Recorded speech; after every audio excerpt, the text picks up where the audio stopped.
mon favori, c'était Sadio Mané. Ouais. Hein. Mais malheureusement, même si c'était mon favori, je ne croyais pas qu'on lui décernerait ce ballon d'or. Et s'il peut se consoler en se disant que c'est Messi qui l'a gagné, ça peut peut-être... oui, mais peut-il se consoler en se disant et en constatant que devant lui, il y a Cristiano Ronaldo, par exemple? Non, mais il ne peut pas se consoler en fait d'être quatrième, il ne peut pas se consoler d'être troisième. Encore une fois, peut-on juger que Messi sera le meilleur joueur de l'histoire? Oui. Peut-on juger que Messi est le meilleur joueur du monde actuellement? Oui. Peut-on juger qu'il a fait la meilleure saison en 2019? Non. Non. Alors, on va être très précis et voire chiffré avec Charles. On a préparé un petit tableau comparatif des faits d'armes des deux joueurs sur l'année 2019. On va voir ce que ça donne avec, bien évidemment, concernant, par exemple, le palmarès, Lionel Messi, qui a gagné la Liga, vous l'avez rappelé, qui a été en demi-finale de la Ligue des Champions et a été troisième avec l'Argentine lors de la Copa América. Pour sa part, Sadio Mané a été deuxième en Première Ligue avec Liverpool, finaliste de la CAN avec le Sénégal, mais a gagné la Ligue des Champions. Et concernant les performances individuelles, Messi comptait au 9 novembre, bien évidemment, date de la clôture des votes pour le Ballon d'Or, 39 buts et 13 passes décisives. Et Sadio Mané ne souffre pas beaucoup de la comparaison avec 31 buts et 8 passes décisives. Vous avez oublié quelque chose. Il a gagné la Super Coupe d'Europe, il est double buteur. C'est un titre supplémentaire. Et juste en revenant de vacances, quasiment. Voilà. Mais en même temps, je vous dis, on va repartir dans ce qu'on a dit. Peut-être que les gens verront ça comme de la victimisation. Il est africain. Et c'est pour ça qu'il est quatrième. Vous pouvez le tourner dans tous les sens, c'est pour ça qu'il est quatrième. Est-ce que Virgil van Dijk fait une meilleure saison que Sadio Mané? Jürgen Klopp a dit récemment qu'il pensait que oui. Moi, j'ai suivi Liverpool à travers la Première Ligue parce que je la commente ici. J'ai suivi Liverpool en Ligue des Champions parce que je le commente ici.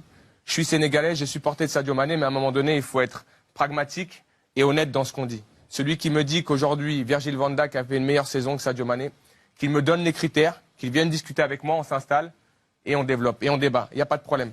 Messi est sûrement le meilleur joueur du monde actuellement, intrinsèquement. Quand on le voit jouer, on est ébloui. Moi, le premier. Sauf que Messi a sombré en demi-finale de Ligue des Champions à Anfield. Pendant ce temps-là, Sadio Mané et les autres allaient en finale de Ligue des Champions, gagner cette Ligue des Champions.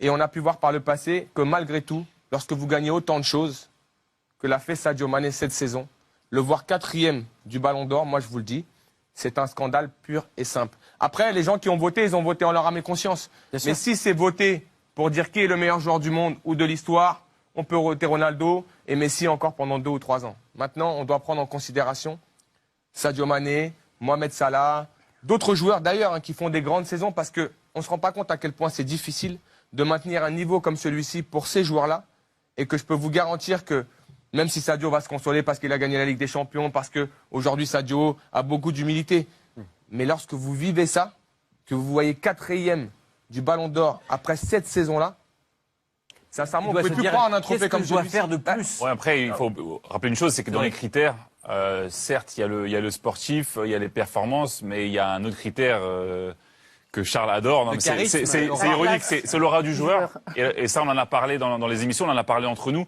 Et c'est vrai que là, Sadio, il souffre d'un déficit d'image. Alors, est-ce que c'est lié parce que à son caractère, et c'est parce qu'il est africain? Je suis d'accord, mais le premier Ballon d'Or de Messi, il a 22 ans, c'est un gamin qui parle à peine à la presse. Non, mais il y a peut-être moins de concurrence, il y a peut-être moins de joueurs. Peut-être qu'il a fait. Il n'y avait pas Messi en face de lui, oui. Non, mais que Messi gagne le Ballon d'Or, encore une fois, c'est ce qu'on dit. Moi, je ne suis pas en sorte. Pour moi, c'est pas le scandale du siècle. Non, je parlais juste de cette histoire de charisme et d'aura. Voilà, certaines personnes. Lorsque Messi a son premier Ballon d'Or, il est à Barcelone, il est argentin. Certaines personnes peuvent penser aujourd'hui que Messi a réalisé une saison extraordinaire. C'est vrai, il est meilleur buteur de la Ligue des Champions. Il va en demi-finale, il sombre en demi-finale, ça arrive à tous les joueurs. Il marque énormément de buts avec Barcelone. Il ne gagne qu'un titre, la Liga. Quand à côté de ça, vous avez un joueur qui en gagne beaucoup, énormément, beaucoup, et en plus est décisif dans tous les titres que son équipe gagne. Et qui d'une régularité. Et encore une fois, Ronaldo. J'ai regardé les statistiques de Ronaldo. Elles sont inférieures à Sadio Mané sur l'année civile. Là, il est là le vrai scandale, probablement. Et aujourd'hui, Ronaldo, on va retenir quoi? Tout ce qu'on a vu lorsqu'il met le triplé face à l'Atlético. On était tous debout à dire c'est un joueur extraordinaire. Mais si ça fait que Ronaldo est devant Sadio Mané, dans ces cas-là, on n'est plus en train de valoriser une année civile. On est en train de valoriser un moment d'une saison qui nous a marqués. Mais en même temps, j'ai été marqué par le doublé de Sadio Mané au Bayern de Munich. Bien sûr. Encore une fois. Je le dis pas parce que je suis sénégalais, parce que j'ai fait que crier cette saison. J'ai même fait un lobby, j'ai même fait de la propagande. Ah bon, on m'a dit créé un parti. Sadio Mané. Non, mais j'ai créé un parti pour Sadio Mané. Mais aujourd'hui, je vous dis, je suis pas touché qu'en tant que Sénégalais ou en tant qu'Africain. Je suis touché parce que globalement, je pense à ce qu'il va vivre là dans ces prochains jours. Et je me rappelle juste d'une chose. Rappelez-vous Franck Ribéry, qui avait tout gagné avec le Bayern de Munich. Ça a été le démarrage d'une longue descente aux enfers. Je suis sûr que Sadio ne vivra pas ça parce qu'il a cette humilité et cette foi qui lui permet de continuer à avancer. On se souvient que lorsqu'il a été deuxième au Ballon d'Or africain, il a eu un petit peu de mal également à s'en remettre dans les. Mais il s'est remis et il se remettra encore parce que c'est un joueur important, intelligent, qui apporte beaucoup à Liverpool. Je suis sûr que, encore une fois, il a dû être touché aussi par les propos de Jürgen Klopp, qui, avant même que le trophée soit délivré, se positionne sur l'un de ses joueurs, alors qu'il a 5 joueurs engagés dans le trophée. Donc, il y a plein de choses qui font que j'espère que Sadio gardera en fait cette foi au travail et qu'il continuera. Et j'espère que l'année 2020 sera peut-être encore une fois l'année de Sadio Mané, mais 4e du Ballon d'Or, pour moi, je vous le dis, c'est un scandale.